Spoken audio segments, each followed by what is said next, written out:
Hi everyone. In this video, we'll be seeing about Module 5 lathe machine. So before going into the topic, we should know what is the purpose of this lathe machine and where it is used. Or before knowing all these things, we should know what is manufacturing. Manufacturing means producing some components. So a raw material is converted into a finished product using some process. So there are many process of manufacturing which includes forming, casting and machining. So machining is one among the manufacturing process in which it involves the removal of material from the workpiece. So from the raw material, the material is removed to get a desired shape and size of the product.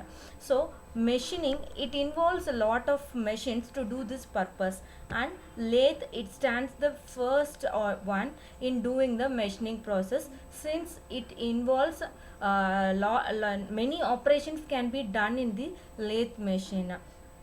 So first we shall see what is a lathe machine. Lathe machine, it is a machine tool which is used to rotate a workpiece to perform various operations like plane turning, phasing, knurling, grooving, etc. with the help of tools that are applied to the workpiece. It is used principally for shaping pieces of metal and sometimes wood or other materials like plastic also, by causing the making the workpiece to rotate and moving the tool against the workpiece. So this is how a lathe machine works. This diagram shows you how a lathe machine actually works. There is a headstock and there is a chuck and a tailstock in which the in chuck the workpiece is placed. So in a lathe machine, the workpiece will be rotating and the tool is moved against the workpiece. So when the tool is moved against workpiece, it removes the material, and the tool used for this type of operation is called single point cutting tool, because it will have only one cutting edge to remove the material from the workpiece. So in this diagram you can see the chuck, it will be rotating.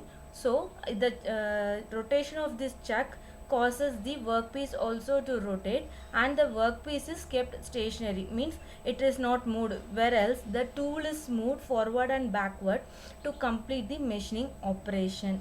So this diagram, it represents the entire structure of a center lathe, which is commonly used lathe.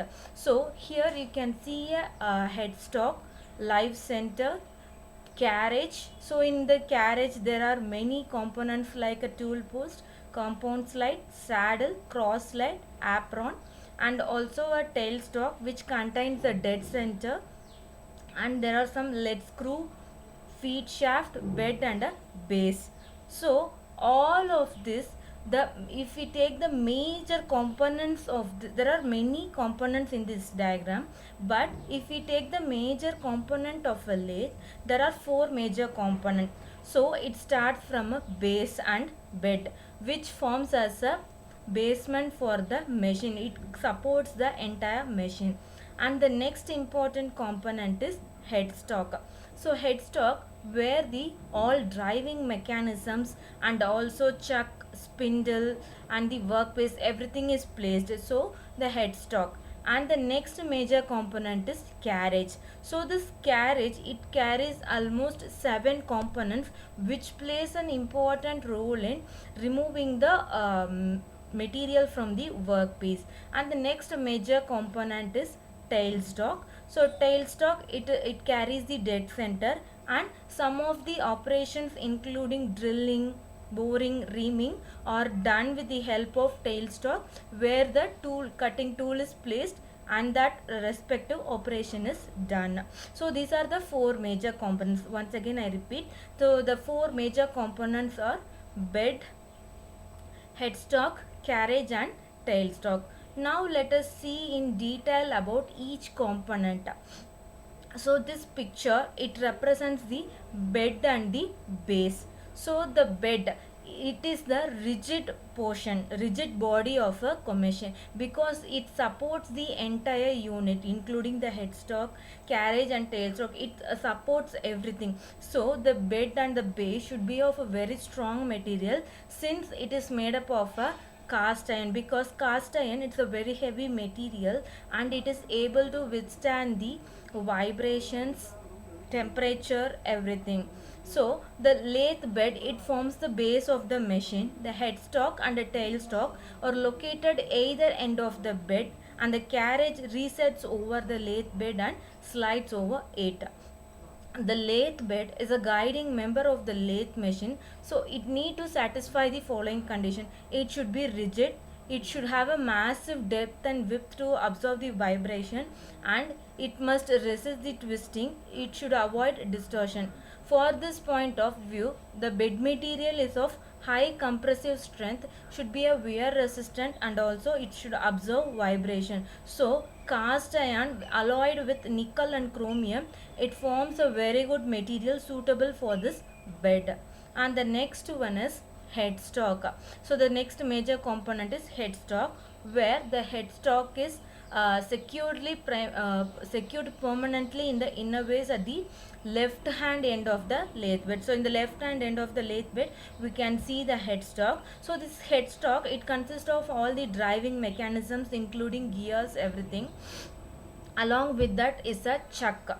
The purpose of the chuck is to hold the workpiece. So the chuck, it is of two types. One is 3-jar chuck and a 4-jar chuck. Usually in a center lathe, the 3-jar chuck is used. So this chuck, it has a key through which the jaws can be opened and the workpiece is kept. So usually 3-jar chuck can support only a cylindrical component, it cannot support a square component. So the headstock, in this diagram you can see the headstock, it consists of the all the operating components, all the driving components are placed in this headstock, and this is the chuck which carries a spindle in which the workpiece is placed.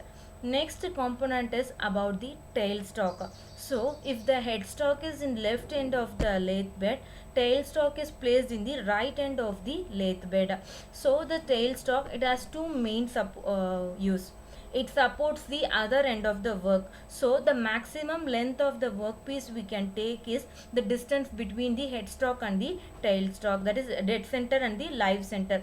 So in the previous diagram we saw there in the headstock there is a live center, and in tailstock there is a dead center. So the gap between the length between the dead center and live center is the maximum length maximum length of the workpiece that a lathe machine can accommodate, and it holds a tool for performing operations such as drilling, reaming, tapping, etc. So for performing such operations like drilling, reaming and tapping, the workpiece is placed in the tailstock instead of the carriage tool post in the carriage.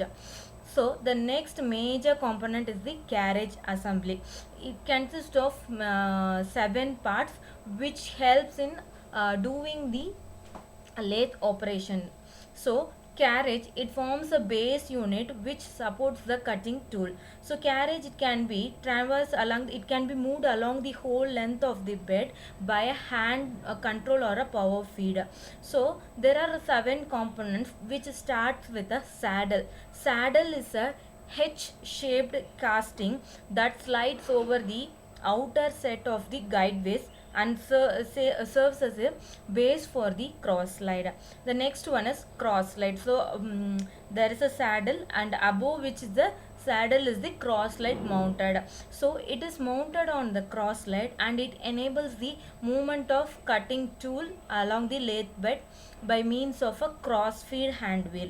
So there is a cross hand wheel along the cross slide which helps in moving the tool post along the length of the bed. It also serves as a support for compound rest.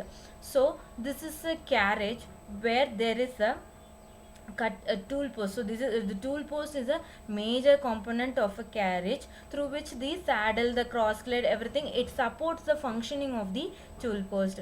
So the next is the compound rest. It is mounted on the top of the cross slide. So there is a saddle above which is a cross slide. So above the cross slide is the compound rest. So it supports the tool post. It can be swiveled, it can be rotated at any angle in the horizontal plane to facilitate the taper, taper turning and threading operation. So this taper turning and threading, it's a type of a lathe operation, so which the compound rest can be turned to at any angle to do this kind of operations. And the next component is apron. So it is mounted at the front of the saddle beneath it and houses the carriage and cross slide mechanism. Apron houses the controls for hand power or power feeding. So the next one is tool post. So tool post is the major component of this carriage, for which the other components supports in moving this tool post. So tool post is mounted in a T slot of the compound rest. So the tool post is placed above the compound rest, and the tool post, it holds the tool. So the tool that we are using for this machining operation is a single point cutting tool. And single point cutting tool means it has only one cutting edge, other is not considered as a cutting edges, only one single point cutting tool.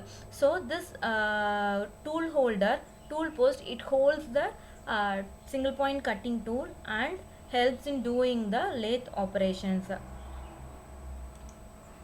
The next one is lead screw. So lead screw, it's a screw rod which runs longitudinally in front of the lathe bed. It transmits feed motion for thread cutting operations. And the next one is feed rod. So feed rod, it is a stationary rod mounted in front of the lathe bed and facilitates longitudinal movement of the carriage during the lathe operation. And the last one is chuck. It is a special type of clamping device that is used to grip the workpiece, usually in a machine tool. So in a headstock, the chuck is placed. It helps in clamping the workpiece. And the next one is feed mechanism. So feed is nothing but movement of the tool in an direction of opposite to that of a workpiece. So the workpiece will be keep on rotating and the tool is fed in the opposite direction to that of a workpiece. So it is moved along the length of the workpiece to do the respective operations. So the lathe tool may be of three types of feeds. One is longitudinal feed, cross feed and an angular feed. So these are the three type of feed that can be done in a lathe. So this is about the lathe components. Thank you.